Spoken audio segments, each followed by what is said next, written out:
расман муҳорибаи рейтингӣ дар вазни ним сабук дуюм рақами рейтинг Диего Лопес зидди 11-ум рақами рейтинг Жан Силва рӯзи 13 сентябр дар турнири UFC Нохче. Ассалому алайкум дӯстон, хуш омадед ба шабакаи мо. Дар ин аввор оиди тозатарин ва муҳимтарин хабарҳо аз ҷаҳони ММА гап мезанем. Шумо бошед моро бо лайк ва комментариҳои худ дастгирӣ кунед. дӯстон, ба шумо ширкати шифофарморо тавсия медиҳем ки шумо аз ширкати шифофармо доруҳо барои хароб ва фарбешавӣ, барои дил, барои дарди мушакҳо, барои хунукзадагӣ, равғани тозаи сиёҳдонаро дастрас кунед ки ба ҳамаи дардҳо шифо мебахшад. ҳамчунин ширкати шифофармо ҳиҷома доранд ки дар он ҷо фитобочка, массаҷ ва ҳиҷома бепул аст ва шумо метавонед ки рафта ҳиҷомаи бепул гиред. барои ҳамин худи ҳозир ба рақамҳои дар рӯи экран буда занг зада доруҳои гиёҳӣ дар кораи худро харидорӣ кунед ва ҳатман аз номи канали мо паҳлавон салом расонед. мураббии чемпиони вазни 61 килограмми UFC Мераб Двалишвили Рейлонго боварӣ дорад ки дар реванш шогирдаш Умар Нурмагомедовро ба осонӣ шикаст медиҳад. биёед суханҳои ин мураббиро гӯш мекунем.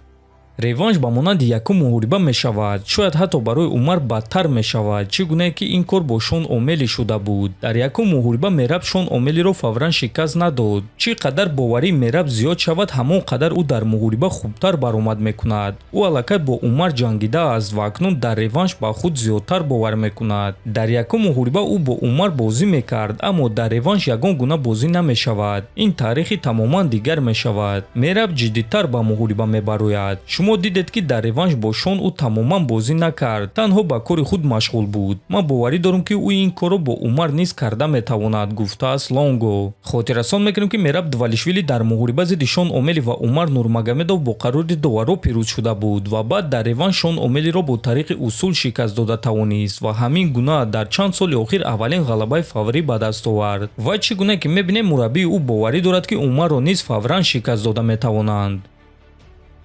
шаби гузашта байни Илия Топурия ва Арман Царукян муноқиша шуд ва ҳамаи кор аз он оғоз шуд ки Топурия оиди Арман Царукян чунин суханҳо гуфт. Арман қарори бад баровард вақте розӣ шуд ки дар муҳорибаи ман зидди Чарлз Оливера ҷангори эҳтиётӣ шавад. ман намедонам ки барои чӣ ӯ ин корро кард. ту наметавонӣ ки ҳамин хелхеста ба ин ҷо омада ҷангори эҳтиётӣ шавӣ. ман намедонам ки барои ин муҳориба ӯ чӣ қадар тамрин кардааст. лекин агар ки бо ягон таймо ягон кор рух диҳад, ҳатто бо ман ягон кор рух диҳад, лекин ман боварӣ дорам ки бо ман ягон кор рух намедиҳад. аммо кӣ медонад, агар ки бо ман ҳатто ягон кор рух диҳад, пас ӯ дар муҳориба зидди Чарлз Оливера сахт азоб мекашад. аз зидди ман бошад ӯ тамоман ягон гуна шанс надорад. ягон гуна шанс. якум раунд, якум дақиқаи муҳориба ӯ чӣ кор мекунад? текдаун мегузаронад? биё мон бародар, ӯ ягон кор карда наметавонад, гуфтааст Топурия. There's like he has no chances. Like first round, first minutes of the fight, what he's gonna do? Go for the takedowns. Bro, come on. ва дӯстон, Арман ба ӯ зуд ҷавоб дода чунин суханҳо навишт.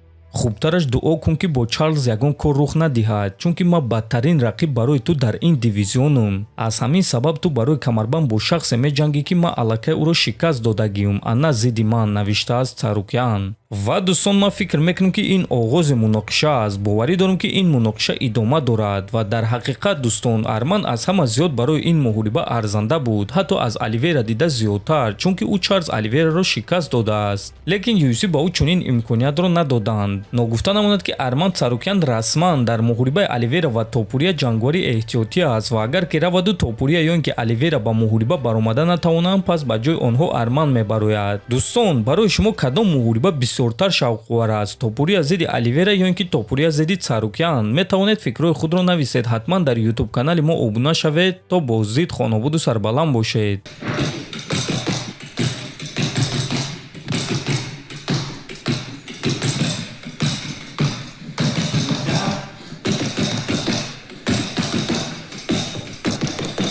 Tres, dos, uno, tiempo.